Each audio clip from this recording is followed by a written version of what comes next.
जय जिनेंद्र दोस्तों, श्री गणेशाय नमः। दोस्तों, आज इस वीडियो में हम बात करेंगे प्रश्न कुंडली के बारे में। प्रश्न कुंडली में हम देखेंगे कि खोए हुए डॉक्यूमेंट हम किस प्रकार से प्रश्न कुंडली के माध्यम से दे सकते हैं। हमसे किसी ने प्रश्न पूछा था कि हमारे डॉक्यूमेंट खो गए हैं, मिल नहीं रहे। हमने पूरा घर देख लिया है परंतु कहीं पर भी मिल नहीं रहे। प्रश्न का समय आप नोट कर सकते हैं, 9 दिसंबर 2021 शाम को 4:27 लुधियाना का यहाँ पे प्लेस है। अब हम प्रश्न कुंडली को ओपन करेंगे और देखेंगे कि आखिर किस प्रकार से इसको देखना चाहिए। तो दोस्तों, प्रश्न के समय यहाँ पर वृषभ लगन का उदय हुआ है। वृषभ लगन जो स्थिर लगन है यहाँ पर प्रश्न कुंडली में दिखाई दे रहा है। तो यानी स्थिर लगन से ये भी हम आइडिया लगा सकते हैं कि जो डॉक्यूमेंट है वो खोया नहीं है, अपनी जगह पर स्थिर ही है।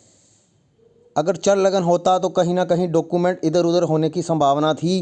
तो यहाँ पर पहला हमें जो पॉइंट मिलता है कि यहाँ पर चंद्रमा भी स्थिर राशि में है और लगन भी स्थिर राशि में है, यानी डॉक्यूमेंट जहाँ पर रखा था वहीं पर ही होना चाहिए। परंतु कहाँ पर रखा था किसी को कुछ याद नहीं आ रहा था, तो डॉक्यूमेंट मिल नहीं पा रहा था। तो यहाँ पर हम देखेंगे, डॉक्यूमेंट देखने के लिए हमें तीसरे घर को भी देखना है, क्योंकि तीसरा घर डॉक्यूमेंट का होता है। तीसरे घर का स्वामी अपने से अष्टम भाव में बैठा हुआ है और गुरु से इशराफ योग बना रहा है, क्योंकि चंद्रमा की डिग्री ज़्यादा है, गुरु की डिग्री कम है। चंद्रमा गुरु को पार कर गया है, यानी जो घटना है वो घट चुकी है, यानी पेपर गुम हो चुका है, इसलिए उस जातक को नहीं मिल पा रहा। लेकिन चंद्र और गुरु की जो युति है वो शुभ है। चंद्रमा अगले घर में भी जब जाएगा तो वो उसका एकादश घर ही होगा, यानी चंद्रमा का अगला घर भी लाभ का घर ही है। चाहे इशराफ योग कर रहा है, लेकिन इसमें यह भी दिखाता है कि गुरु की शुभता चंद्रमा पर है, तो यानी डॉक्यूमेंट मिल सकता है। लेकिन अपने भाव से अष्टम होने के कारण यहाँ पर डॉक्यूमेंट कहीं खो गया है। अब डॉक्यूमेंट के नैसर्गिक कारक को भी देखना जरूरी है, जो बुध होता है, क्योंकि किसी भी प्रकार के पेपर दस्तावेज का कारक बुध ग्रह को माना जाता है। तो यहाँ पर जो बुध है वो 7वें हाउस में 29 डिग्री पर है, यानी अंतिम डिग्री पर है। तो ये भी यही दिखाता है कि बुध जो 29 डिग्री पर है तो उसमें अभी इतनी पावर नहीं है कि उस पर्सन को डॉक्यूमेंट की जानकारी प्राप्त हो सके। तो जब हमारे पास ये प्रश्न आया तो हमने ये कहा कि बुध 29 डिग्री का है।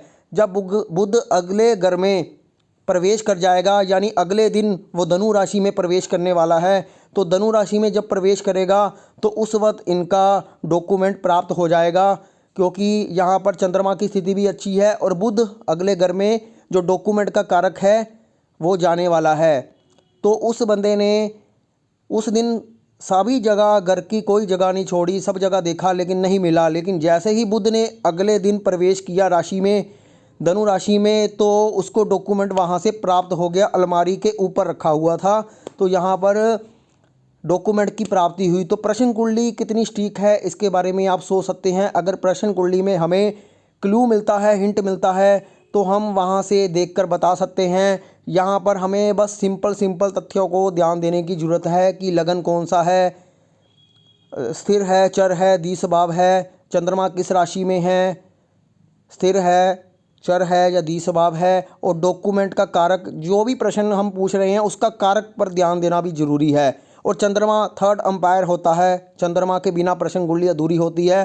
तो यहाँ पर चंद्र के माध्यम से भी पता किया जा सकता है। और कुछ लोग होरा भी लगा सकते हो आप, क्योंकि बहुत सारे लोग प्रश्न कुंडली में होरा लगाते हैं, लेकिन हमने यहाँ पर होरा का इस्तेमाल नहीं किया। तो हमने प्रश्न कुंडली के माध्यम से यही देखकर बताया कि प्रश्न सफल होने के चांसेस बहुत ज़्यादा होते हैं। चंद्रमा अगर 10वें घर में भी होता है तब भी सफल होने के प्रश्न कुंडली चांसेस बढ़ा देती है। लेकिन यहाँ पर शुभ ग्रह के साथ था तो चांसेस और बढ़ गए और बुध ने पूरी तरह से पिक्चर क्लियर कर दी। तो दोस्तों, इस वीडियो का उद्देश्य यही था कि प्रश्न कुंडली को सरल तरीके से आपको बताया जाए। उम्मीद करता हूँ आपको ये वीडियो पसंद आया होगा। अगर आपको ये वीडियो पसंद आया है तो कृपया वीडियो को लाइक अवश्य कीजिए और चैनल को सब्सक्राइब अवश्य कीजिए। धन्यवाद दोस्तों।